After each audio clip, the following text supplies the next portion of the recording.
Em visita ao município de Erechim, o governador Eduardo Leite esteve na Fundação Hospitalar Santa Terezinha para fazer a entrega dos novos equipamentos do serviço de hemodiálise. Ao total, são 22 máquinas que foram adquiridas com um investimento de quase 1.700.000 do Estado.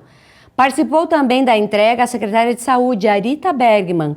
Acompanhe agora mais informações com o diretor da casa, o Rafael Ayub. E hoje nós recebemos aqui no estúdio da TV Erechim o diretor da Fundação Hospitalar Santa Terezinha, Rafael Ayub.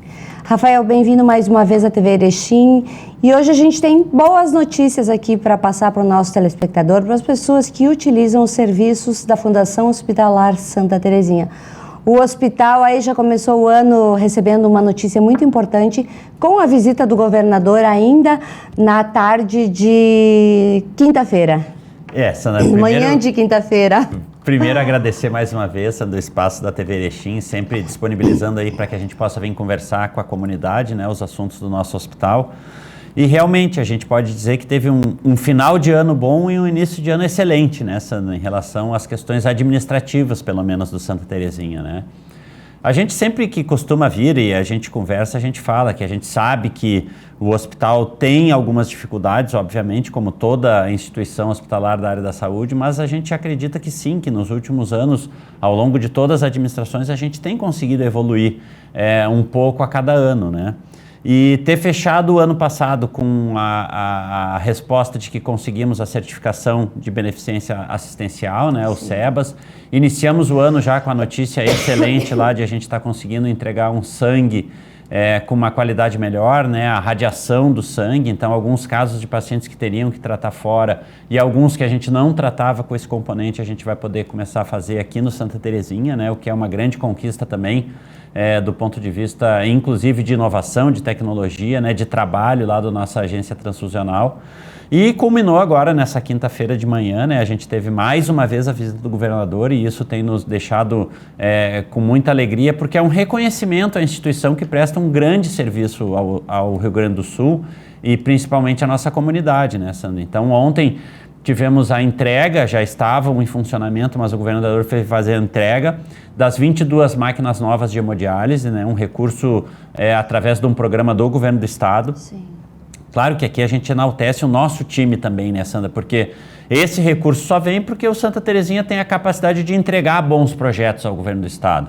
E isso tem sido uma assertiva ao longo dos últimos anos.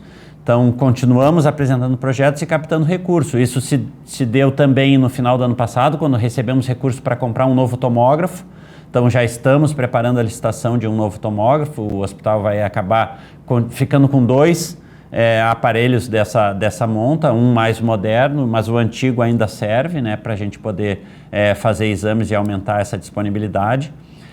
E, além disso, a gente teve a notícia e uma briga que a gente tinha há muito tempo, né, que quando o governo federal ele emitia portarias emergenciais de socorro aos hospitais no Rio Grande do Sul, os hospitais municipais nunca estavam incluídos nessa política. Verdade. E isso a gente sempre disse aqui. Hoje o Rio Grande do Sul ele tem uma característica diferente, talvez, dos outros estados. Aqui 85% dos leitos do SUS, de 80 a 85, são através de hospitais filantrópicos, que a gente conhece, a gente ouve aí pelas notícias, né? As Santas Casas, seja de Porto Alegre, de Rio Grande, de Pelotas, alguns hospitais universitários federais. Então, esses todos, eles ganham esses recursos extraordinários do governo federal, que foram na monta de quase 400 milhões nos últimos 2 anos. E o Santa Terezinha acabava não recebendo nunca isso. E aí o governo do estado, então, em mais um esforço desse acerto de contas, assinou ontem no Santa Terezinha essa portaria distribuindo 8 milhões aos hospitais municipais. Sim. E essa divisão, assim como a gente brigava muito lá atrás em relação ao incentivo, ela leva em consideração a produtividade dos hospitais. Então, o Hospital Santa Terezinha é o hospital que vai receber a fatia maior, só perde para o Hospital de Canoas. Então, vejam, em termos de complexidade e de região atendida, nós produzimos um pouco menos que um hospital em Canoas, que fica na Grande Porto Alegre, e tem toda aquela região ali que utiliza esse hospital. Sim. Então, a gente mostra que é um hospital que atende bastante, que atende uma região muito grande, que tem resolutividade, e isso tem sido reconhecido pelo governo do estado. Então, como a gente sempre vem falar aqui, né, Sandra, não é nada que resolva o problema financeiro do hospital. A gente comenta isso e não é aqui para fazer terra arrasada, não, é a realidade dos hospitais. Tanto que nosso papel como gestor é buscar a possibilidade de sustentabilidade e buscar recurso onde tem, através de projetos, de emendas, de incentivos do Estado. Mas para terem uma ideia, o orçamento do Hospital Santa Terezinha hoje ele é em torno de 115 milhões no ano. Certo. Desses 115 milhões, 80 milhões via contrato com o SUS, com o Estado. E os outros 35 milhões? É isso que a gente busca. E aí, felizmente aqui, e a gente sempre faz esse agradecimento, a AMAL, através de todos os seus prefeitos, tem sido muito parceiro. Teremos uma reunião agora, provavelmente em fevereiro, capitaneados já pelo prefeito Uvanei Maficioni, né, que é o prefeito de Marcelino, que é o presidente da AMAL hoje, para a gente discutir o reajuste do contrato de complementação com os municípios. Erechim, a gente dispensa falar, né, o prefeito está sempre com essa preocupação, olhando os recursos para poder investir na cidade, mas também guardando os recursos para poder auxiliar o Santa Terezinha quando é necessário. Mas ontem esse anúncio então de 1.400.000 vem ajudar a diminuir esse nosso sofrimento, essa busca por recurso, que é incessante, mas que a gente tem orgulho de dizer que a gente tem conseguido alcançar isso e podendo entregar ainda um serviço de qualidade para a nossa comunidade. Né? Hoje, quantos pacientes são atendidos no setor de hemodiálise e o que mais precisa de reestruturação? Precisa trocar máquina, poltronas, piso, iluminação? Hoje, para o pessoal entender, né? Então, esse recurso que veio do governo do estado, ele permitiu que a gente comprasse as 22 máquinas. Certo. Como em licitação a gente sempre orça um preço, mas na hora de licitar esse preço geralmente baixa realmente, com a sobra da compra das máquinas desse recurso, a gente vai conseguir trocar as 22 poltronas também, que é uma solicitação dos próprios pacientes já há algum tempo. As poltronas já têm bastante tempo de uso, algumas já não conseguem mais firmar o encosto mesmo, né? A gente reconhece isso e está indo atrás. Então a gente já está preparando o reaproveitamento desse saldo para a compra dessas poltronas. Acreditamos que em pouco tempo elas já possam estar no hospital.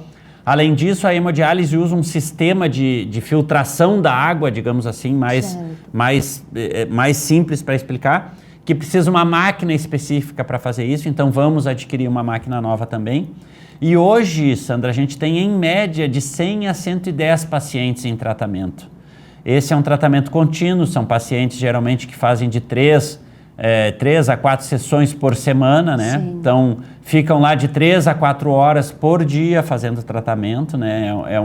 É um tratamento que exige bastante do paciente e da equipe, mas que a gente, felizmente, tem conseguido atender a todos que nos procuram.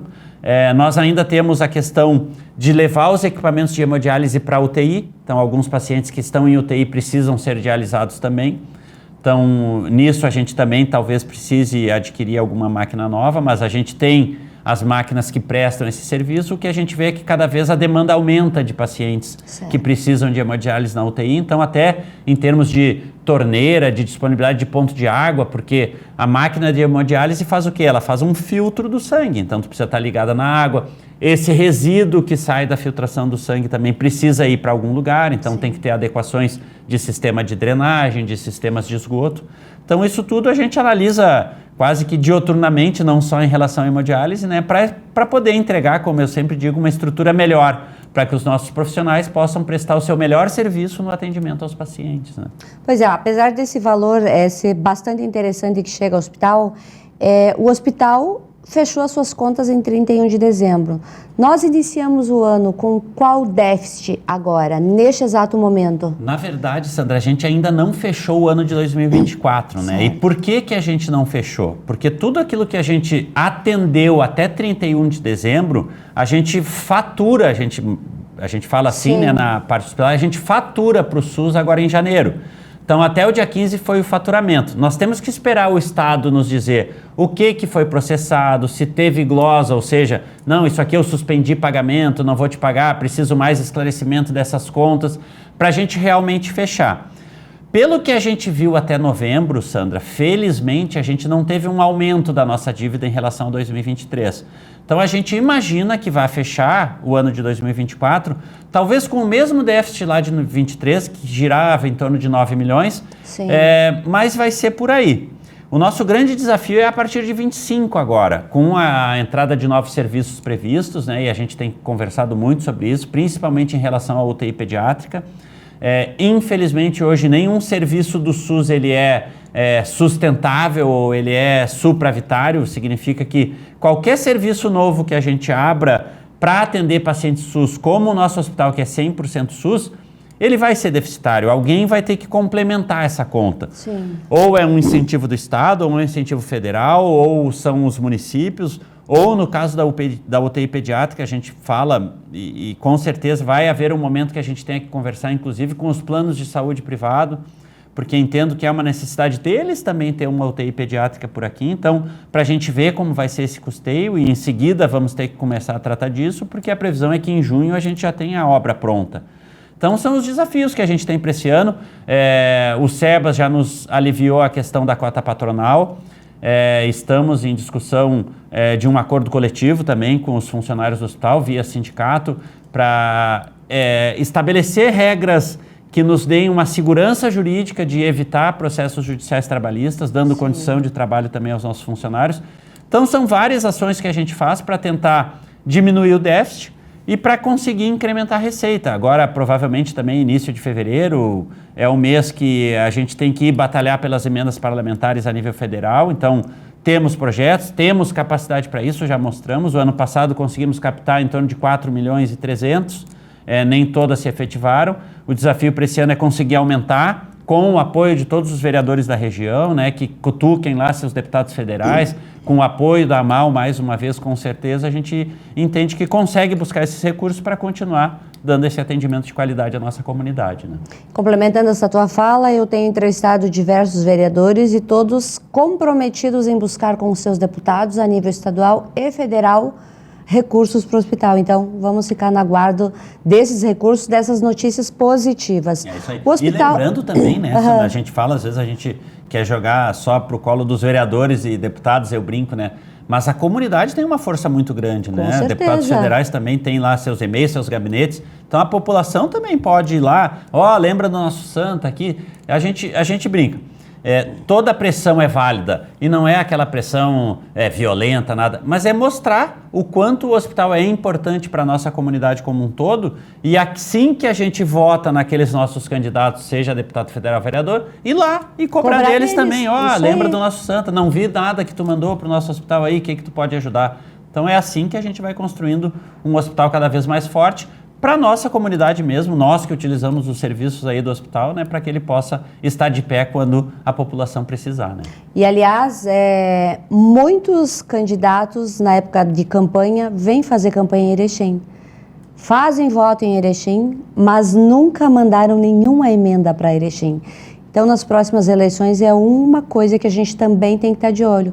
Tem que votar em pessoas que investem no nosso município, seja na área que for, mas que tragam recursos para desenvolver a nossa comunidade. A representatividade política é isso aí. Né, o concurso público, o hospital está realizando? Como é que estão as inscrições? Para quais vagas as pessoas podem se inscrever? As inscrições encerraram agora dia 20 de janeiro, Sandra. Então a previsão da prova é que seja realizada em 16 de fevereiro.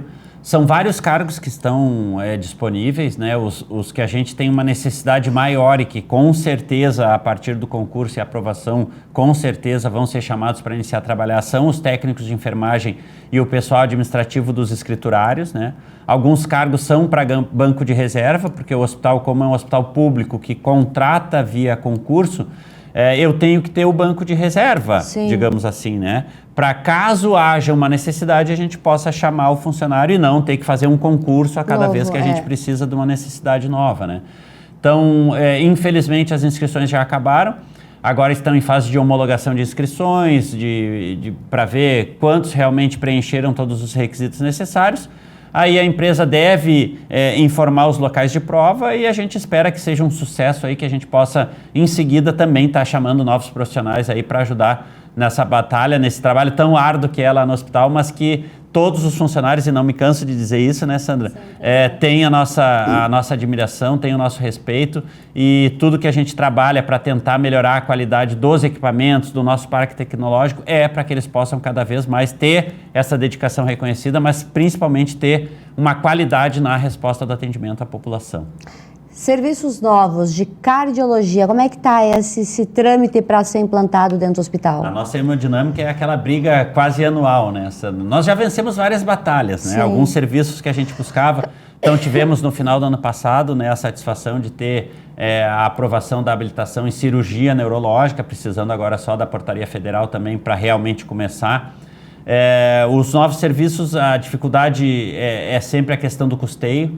Na questão da hemodinâmica, o que às vezes talvez a comunidade não entenda é que não adianta a gente também querer ter 2 serviços na nossa cidade. A gente tem que pensar na sustentabilidade do serviço como um todo. E não é porque era um serviço privado que o SUS não pode ser parceiro. Hoje as parcerias público-privadas são um avanço que a gente tem visto em muitas áreas. Acontece que a questão da hemodinâmica, ela precisa primeiro de um equipamento. E o equipamento gira em torno de 5 milhões, a gente fala.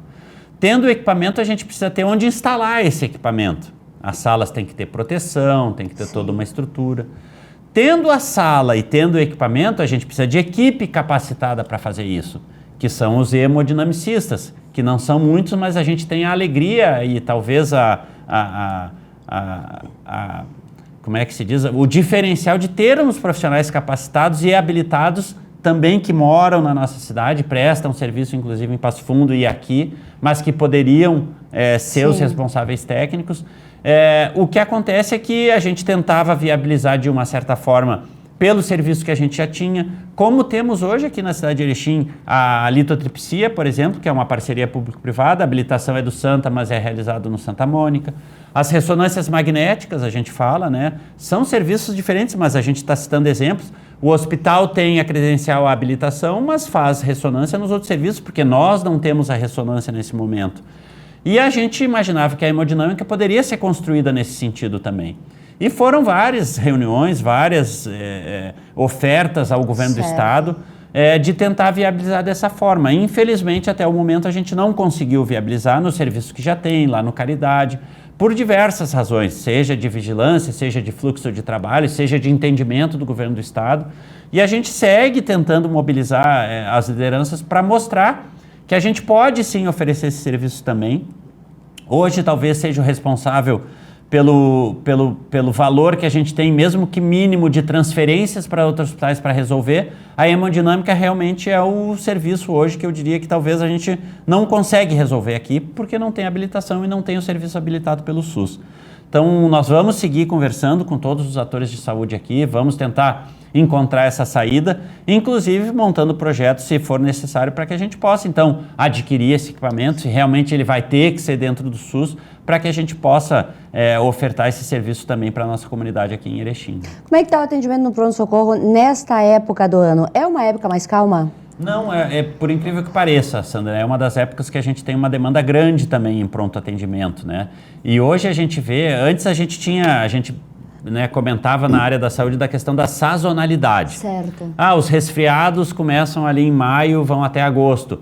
A gente tem casos de Covid em janeiro e fevereiro hoje, né? Claro que graças a Deus e a todo o trabalho que foi feito, né? Menos agressivos, mas a gente tem sintomatologia respiratória em janeiro e dezembro. Sim. Geralmente de dezembro a fevereiro a gente tinha casos vinculados à questão circulatória, né? Cardíacos, muitos traumas, né? Em relação a férias, viagens. Sim. Então mudava um pouco. Hoje já está quase que parelho. A gente tem casos de trauma, a gente tem casos de síndrome respiratória. O hospital ele tem tido sempre a sua lotação máxima quase que todos os dias, né, Sandra? A gente tem, felizmente também, graças à tecnologia, à qualidade do atendimento, uma rotatividade alta, então que a gente consegue atender a demanda que procura o hospital. Urgência e emergência, a gente segue naquele ritmo de atender em torno de 300 pacientes por dia, às vezes mais, às vezes menos, mas aí a gente tem uma demanda alta. Felizmente, o tempo de espera, desde que o paciente tira a sua ficha ali para fazer a ficha administrativa, para passar na triagem e até chegar ao médico, ela tem sido mantida entre 75 minutos e 85 minutos, o que está em torno de 1h30, 2 horas no máximo. E isso a gente está falando para casos que de acordo com a classificação de risco, poderiam esperar até 4 horas o atendimento. Então, a gente tem conseguido cumprir com o que determina o protocolo de Manchester. Claro que a gente entende isso, que a comunidade vai lá procurar emergência e urgência, entendendo que o caso dele é o mais grave que todos os outros. Mas a gente sempre reprisa, a gente sempre reforça. O atendimento na emergência e urgência ela é feito através de uma classificação de risco. Conforme essa classificação é que determina o tempo necessário para que tu tenha atendimento, para que tu não corra risco de vida. Então, sempre as urgências vão ter prioridade em relação àquele caso que chegou lá, que é uma dor crônica, que já dói há algum tempo. E isso é feito, essa classificação, através de sinais, não é, eu vou tirar da minha cabeça, vou olhar para a Sandra e vou dizer, não, eu acho que a Sandra está bem. Não, é medida a temperatura, é medida a frequência cardíaca, frequência respiratória, pressão arterial, para poder dar uma classificação que realmente condiza com aquilo que o paciente está sentindo, mesmo depois de atendido pelo médico, então, e a gente reforça isso sempre, o médico vai pedir algum exame, seja um exame de laboratório. A gente não tem lá no pronto-socorro um laboratório que diga, chegou a Sandra agora, o médico disse, precisa fazer o hemograma da Sandra. Daí já coleta e já leva para o laboratório. Não, a gente faz isso em torno de 15 a 15 minutos para juntar vários pacientes, porque senão quando está chegando lá no laboratório já tem que voltar para coletar de outro. Então a gente organiza isso. Só que um exame de sangue para ficar pronto, para o médico poder analisar e saber o que fazer, qual conduta a seguir, demora em torno de 2 horas, 2 horas e meia. Então, o paciente demorou já ali, digamos, ele teve que esperar o máximo, esperou 1h30 para ser atendido pelo médico. O médico pediu um exame, ele vai ter que esperar mais 2 horas e meia, provavelmente, para poder ter o diagnóstico correto e poder ter a conduta correta. Então, é isso que a gente sempre tenta explicar, a gente entende que a comunidade tem essa visão, sabe que os casos de urgência e emergência têm que ser atendidos primeiro. Tivemos uma ocorrência há pouco tempo de um acidente lá que foram 5 pacientes ao mesmo tempo.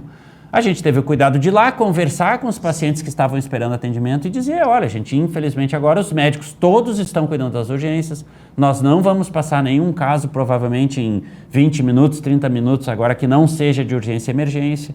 Muitos compreenderam, alguns foram se direcionar para UBSs, porque realmente o hospital, a porta de entrada de urgência e emergência deveria ser só para casos de urgência e emergência.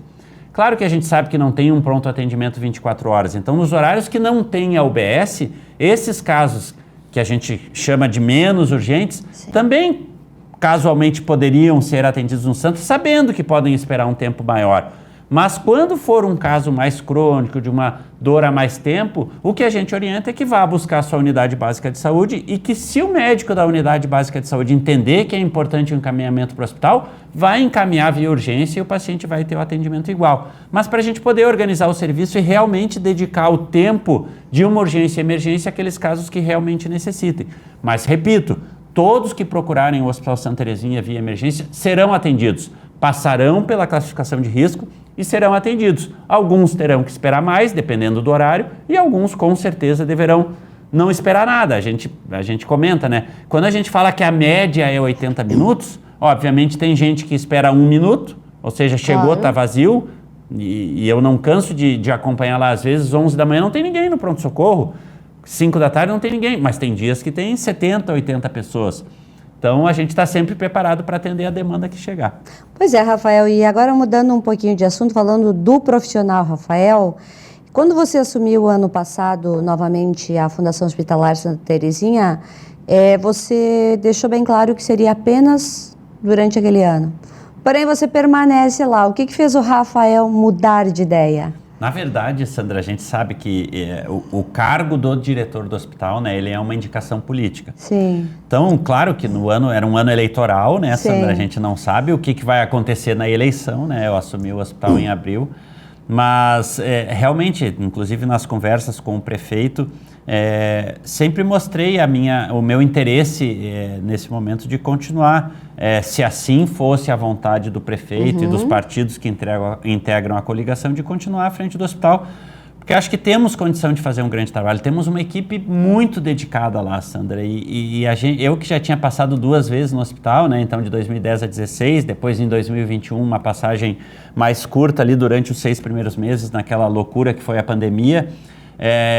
eu tenho um vínculo com o hospital, um carinho muito grande e acho que estando lá à frente também junto com essa equipe que pega junto, a gente tem condições de seguir esse trabalho que vem sendo feito ao longo das últimas administrações, né? Então, o que eu posso dizer hoje é que eu estou muito feliz com esse voto de confiança, mais uma vez, do prefeito Polis, do vice Flávio, né, dos partidos que fazem a coligação. Tenho a grata satisfação de ter um relacionamento excelente com todos os 17 vereadores. Então, a gente conversa abertamente sobre a situação. Os vereadores aqui, importante que se diga também, sempre muito parceiros do Santa Terezinha, se colocando à disposição para o que precisarmos lá. Temos lá recurso da Câmara de Vereadores também para as melhorias do hospital. Então, o que eu posso dizer é que eu estou muito feliz, Sandra, muito desafiado. Cada fase que passei no Hospital Santa Terezinha é uma fase diferente, né? E hoje vejo que a gente está conseguindo colher frutos lá de decisões que tomamos lá atrás e que com certeza foram dada continuidade ao longo das administrações e que nós também estamos dando continuidade àquilo que foi criado por outras administrações também, porque a gente entende que é isso que faz o Santa ser o que ele é hoje.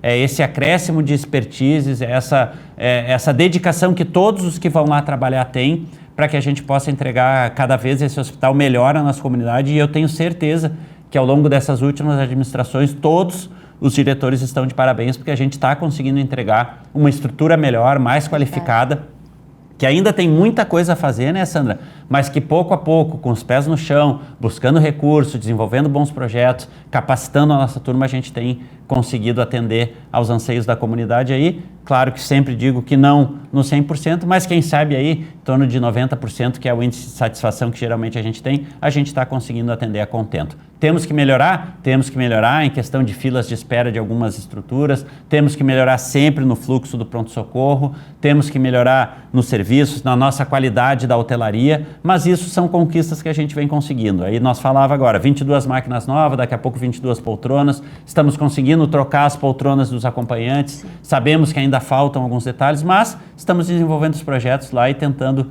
investir onde a gente vê a maior necessidade para que a gente vá conquistando isso aos poucos e quem sabe aí ter esse tão sonhado hospital quase perfeito, né, em toda a sua estrutura, mas que não é fácil porque os desafios são grandes, mas o principal é a qualidade na assistência. O resto a gente vai tentando resolver ao longo do tempo. Obrigada mais uma vez por estar aqui falando do nosso querido e amado Santa Terezinha. Sandra, nós que agradecemos a todos os telespectadores aí da TV Erechim. A gente está sempre à disposição da comunidade, que se precisarem do nosso serviço a gente vai estar a ponto lá de atender da melhor maneira e agradecer sempre esse espaço da TV Erechim para a gente poder trazer essas informações aí à nossa comunidade, nos colocando à disposição de toda a nossa comunidade aí da região e de Erechim. Muito obrigado mais uma vez. E só fazendo uma observação aqui, ó, você que quer conhecer o hospital, fique atento às notícias que vêm diretamente do hospital. Não dê importância para notícias que estão em redes sociais, o que as pessoas comentam. Busque informações com credibilidade, direto com os profissionais do Santa Terezinha ou os profissionais da imprensa. Boa dica, Sandra. Isso é importante, porque a gente vê às vezes falando cada coisa e a gente está sempre à disposição lá para esclarecer. Bem lembrado. Obrigada.